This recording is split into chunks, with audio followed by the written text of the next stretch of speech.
in his 25th season of calling Cleveland Indians baseball games on the Indians radio network throughout Northeast Ohio, Tom Hamilton, for a special tribute to the late Mike Hegan.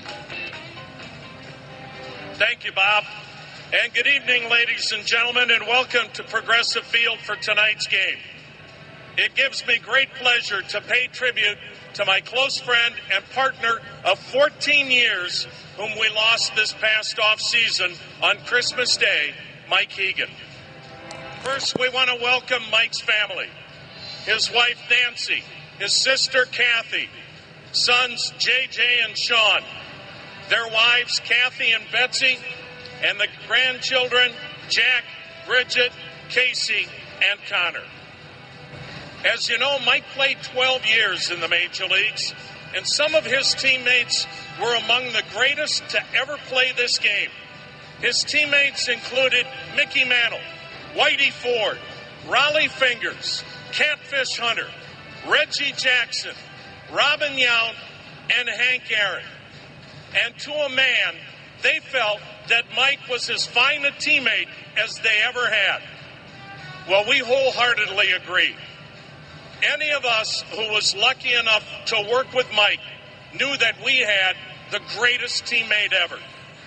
Mike made us all better broadcasters, but more importantly, Mike taught us how to be better people. And for 23 years, you fans listened to one of the greatest to ever call the game of baseball. We all were the lucky ones, as all of us here were able to say that we had a great friend in Mike Hegan. And now please direct your attention to the video board as we enjoy the life of Mike.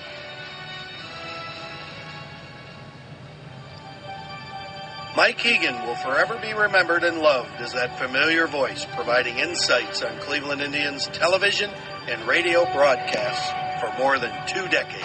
Ben Broussard moved off the bag and is playing in front of the runner. Not exactly sure why he's in front of the runner and not 2 steps behind the runner. And the Indians are telling him, get behind the runner. Oh, man. If you're going to get off the bag and it's a 5-run ball game, you know you got to be behind the runner. You'd think Benny would know that.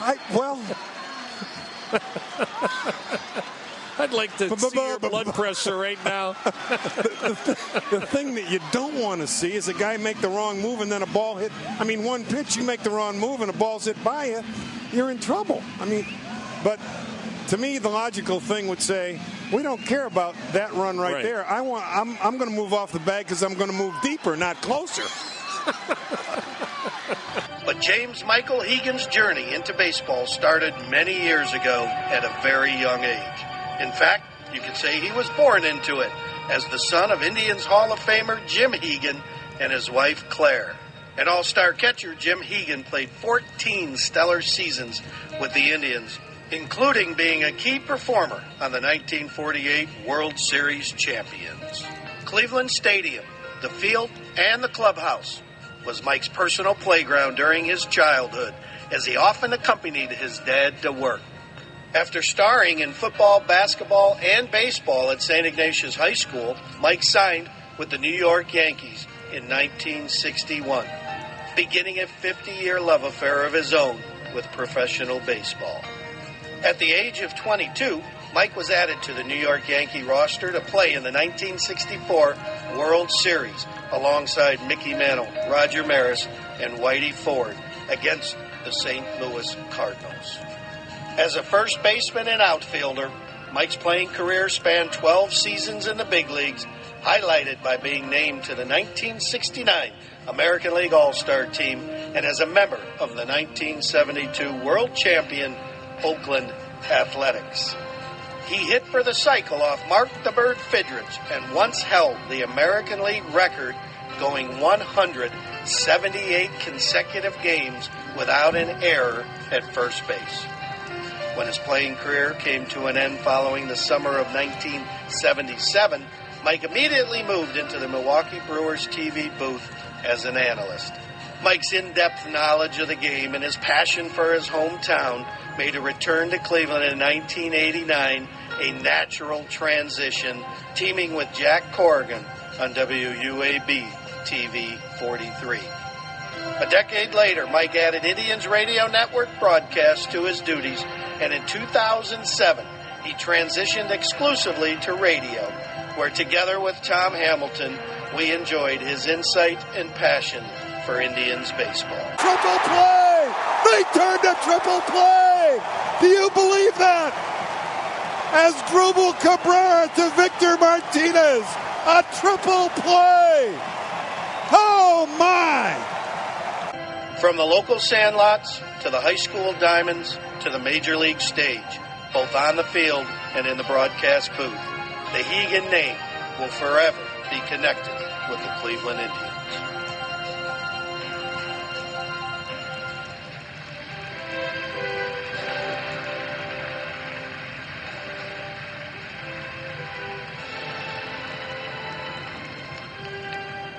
On behalf of the Cleveland Indians and the New York Yankee families, we would like to recognize Mike for his 50 years of service to the game of baseball, and most importantly, his 23 years here in Cleveland in the broadcast booth.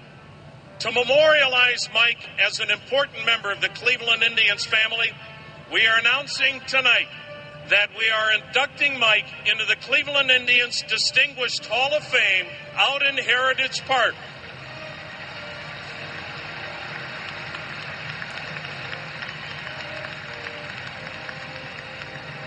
This honors non-uniform personnel whose contributions have made a significant impact on the fortunes of this franchise.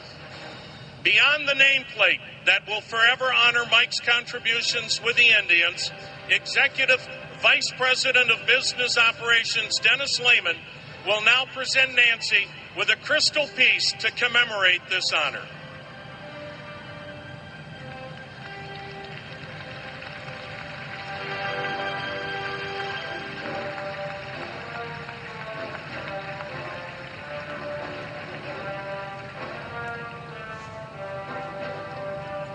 Mike is truly missed day in and day out, but we know the Hegan family knows that all of us here will never forget Mike Hegan.